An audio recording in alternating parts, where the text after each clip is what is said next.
жағымызда бізде дейтін LCD дисплей дейді, ЖК экран дейді, сонымен көрсетеміз.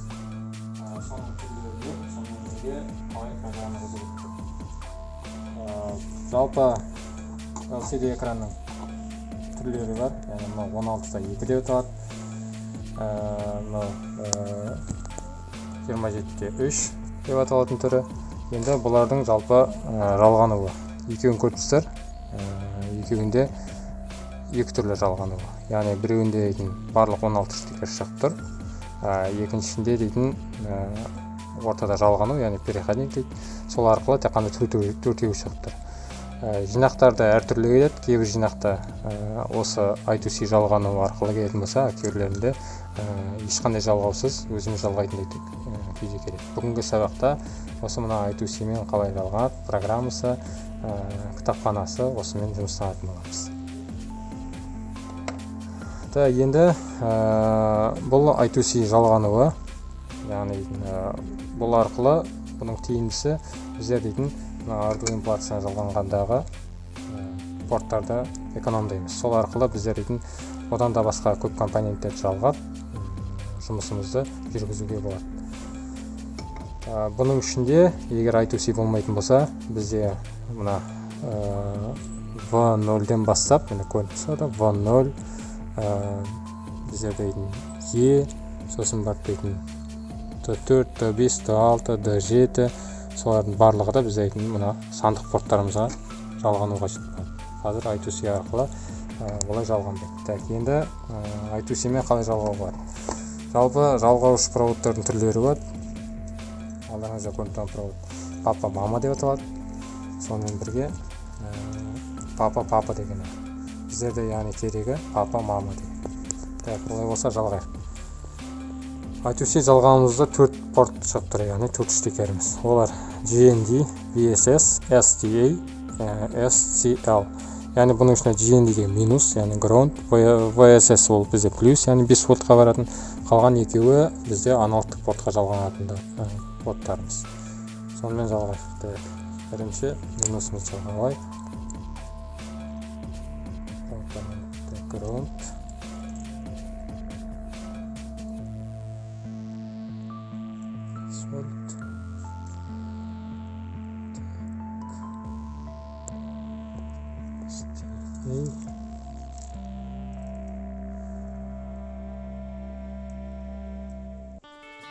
Төрт проводымызды жалғап алдық. Артыға қажет емес. Енді осына дейтін Arduino'ға жалғайық. Соңында тұрған SCL біздерде дейтін A-дискі бар. A-дискі жалғап алдым. Міндетті түрде A5 A4 деген емес, басқа порттар арқылы беріледі. Жалғайық. Стандартта осы екеуіне жалғауға болады. Келесі бізде қара минус GND ground. Мынау бізде плюс 5 вольт. Бізде яғни төртеуі кетті.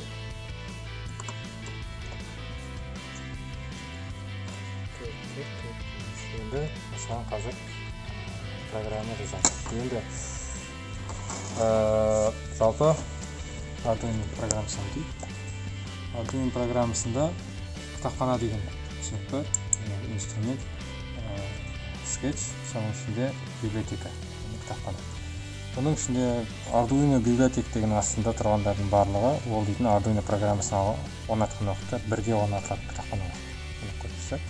Соның ішінде егер де жаңағы LCD дисплейімізді ешқандай I2C жалғаусыз бана көрсетілген видео осы видео жалғайтын болсақ, онда бізге керек кітапхананың өзі тек қана міне Liquid Crystal дейді, яғни осы кітапхана бізге қажет болады тек қана.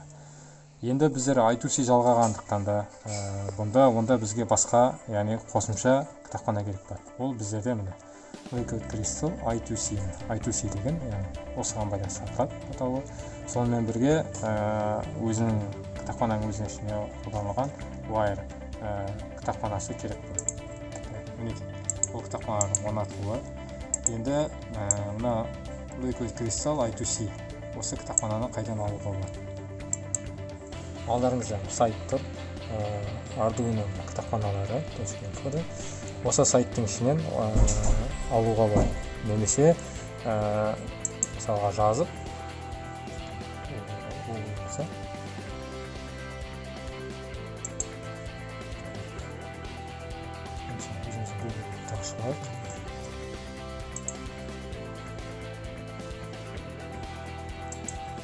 осынан дейтін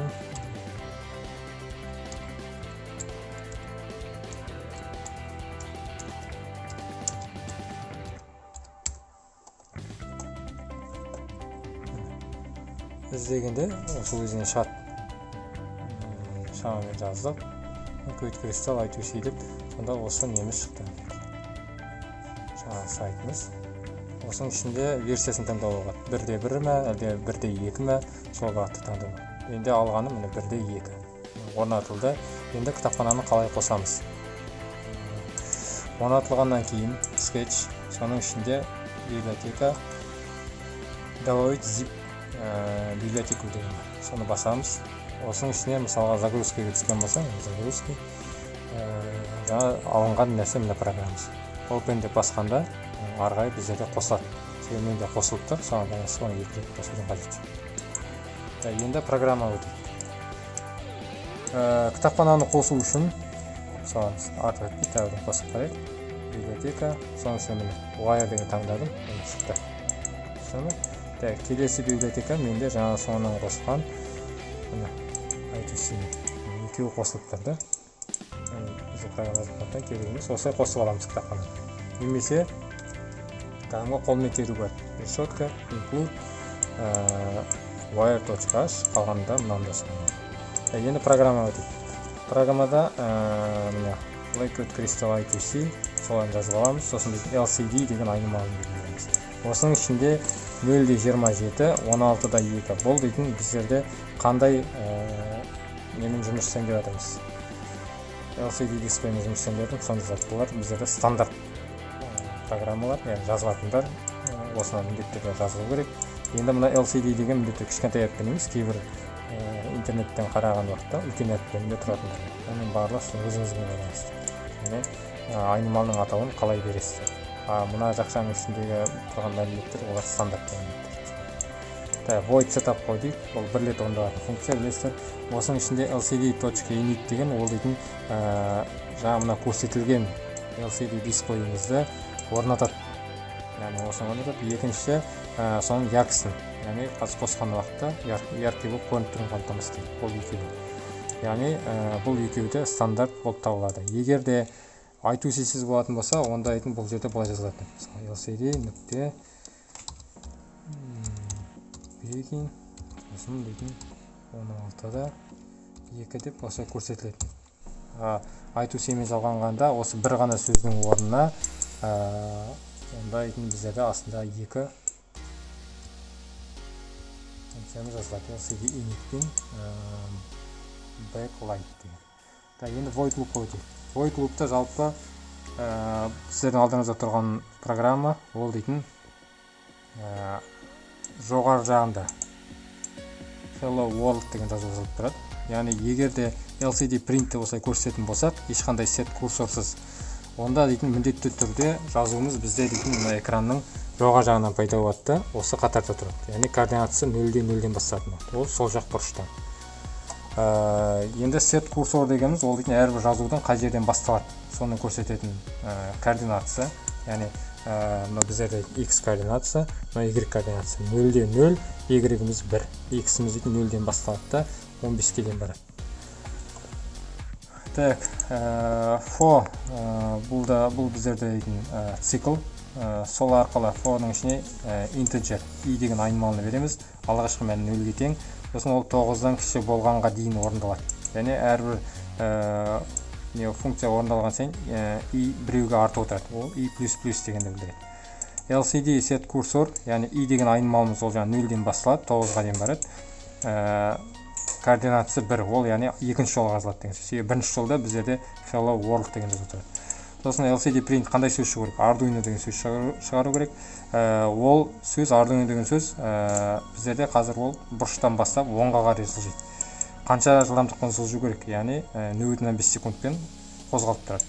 Әрбір бір орыннан қозғалғаннан кейін екіншіге ауысқанда экран тазалау тұру. Себебі ода тазаланбайтын болса, әріптер қалып қоя береді. Мысалы, А деген әріп LCD экран тазаланбайтын болса, бас әрпі мысалы А болып қала береді.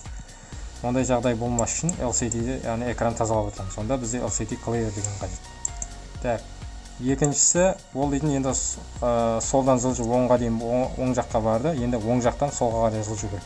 Онда керісінше қайттан фон аламыз, 9-дан 0-ге дейін кішірейтеміз. Яғни әрбір қадам сайын i біреуге кеңіп отырады. Онда i минус-минуспен. Тап жаңағыдай Arduino жылдамдығы экран тазалайды. Экранды тазалағаннан кейін LCD жаңағыдай жоғарға Hello World шығарып отырады. Себебі LCD Clear'ден экранды 100% тазалайды, 100% толығында. Тазалайды да мына жазу шығарады. Тазалайды, мына жазу шығарады. Әрқайсысы орындаған сайын солай тұрады. Сонда бізде Hello World деген жоғарыда тұрақты тұратын бар. Әрбір циклдан кейін, фодан кейін фигуралы жақша ашылады, және ол жабылады. Мұнда солай, мұнда солай. Void loop-ті ол үлкен жақша, және ол үлкен функциямыз. Осының ішіндегі барлығын қайталатып орындап тұрады. Қазір программаны жүктеп. Оның алдыңғы сабақта сіздерге көрсетілді. Яғни бәрін тексеріп жатырмыз. Плата 1, ком 5 екен бізде. Енді загрузка жасайық. Оның алдында жазылған программа шығып тұрады.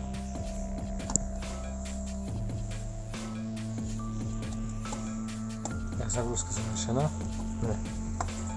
Hello World, Arduino деген жазу. Яғни 0,5 секундпен бір орыннан екінші орынға ауысып кетеді. Сонда бізде жазуды жылжыту үшін for деген функциямыз қажет болады. Енді негеліктен 9. 9 деп алған себебіміз барлығы 16 қатар болатын болса, Arduino дегеніміз сөзімізде бізде 7 әріп. Яғни 16-тан 9 алатын болсақ, 16-тан 7 алатын болсақ 9 қалады. Яғни қалған 9 клетка бос деген сөз. Соған байланысты 9 деген сан содан алынған нәрсе. Шетіне барып, барды, кері артқа қайту үшін. Hello World дегенде де жазуды да өзгертіп болады. Set курсоры беріп, мысалы орта шамасынан бастап, мына жерден бастап шығып тұратын сияқты. Оның барлығына керек нәрсе LCD set курсор. Мысалы өзгертіп көрейік. LCD set курсор. Так, координатысымыз x-іміз онда 0 болмайды. Мысалы x-іміз 4 болсын. 4-те y-іміз 0.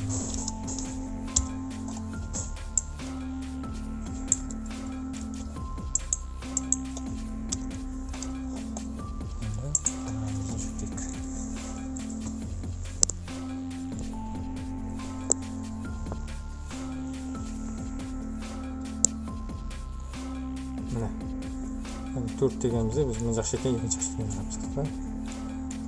Одан азайтуға 4-тен 2-ге қоюға болады. 0, 1, яғни 2-ден басталады. Солай ақ кетуге болады. Бұл айту семен жалғанады. Енді ары қарай мысалға батырмамен жалғап, біздерде сандық порттарымыз қатары бос. Әрбір батырманы басқан уақытта жазу шығатындай жоба құрастыруға болады. Онда біздерде яғни батырманы береміз. Онда мысалға айтын жоғарғы мысалы батырманы, бірінші батырма, мысалы екінші порттар алған болса. Сосын екінші батырма, мысалы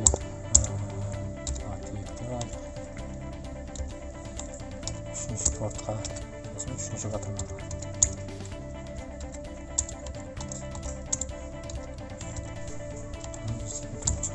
Осылай батырма береміз.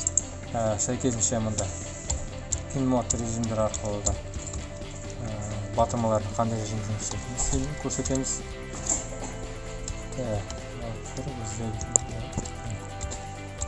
Яғни input деген қабылдау, output шығару болса, input мәлімет қабылдау.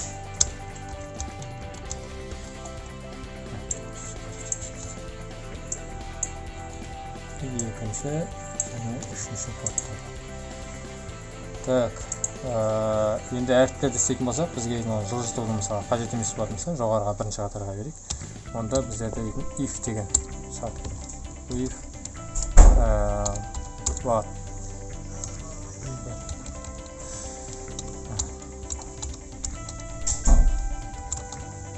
сандық порттан оқиды. What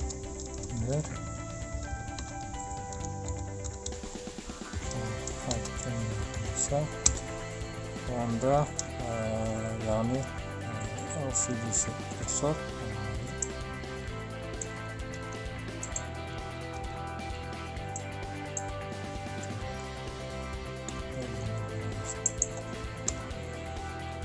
LCD print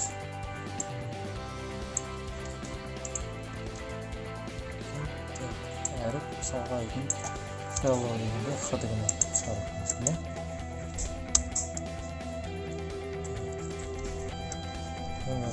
бұл яғни бірінші батырмаға басқан. Сәйкесінше сөйтіп екінші, үшінші батырмаға арқай сөздер жаза береді. Мен тек үш батырма бойынша көрсетіп тұрмын.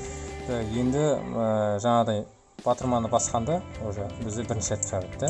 Hello world деген жаңа жазуымыз. Ескеретін нәрсе, келесі әріп болатын болса, мына 0-де 0 болатын болса, келесі әріпті қойған уақытта координатымыз уже 0-де 0 болмайды, 0-де 0-де бізде мына әріп болатын болса, екінші әріп қасынан көшіріп түсу үшін, яғни x координатымызды ауыстырамыз, 1-де 0 дейді. Содан кейінгі әріп 2-де 0 болады, сәйкесінше осы өзгере береді. Енді осы бағытта батырмамен жалғап экранға өздеріңізге керек сөздерді шығаруға болады. Осымен бүгінгі сабағымыз аяқталды. Рахмет.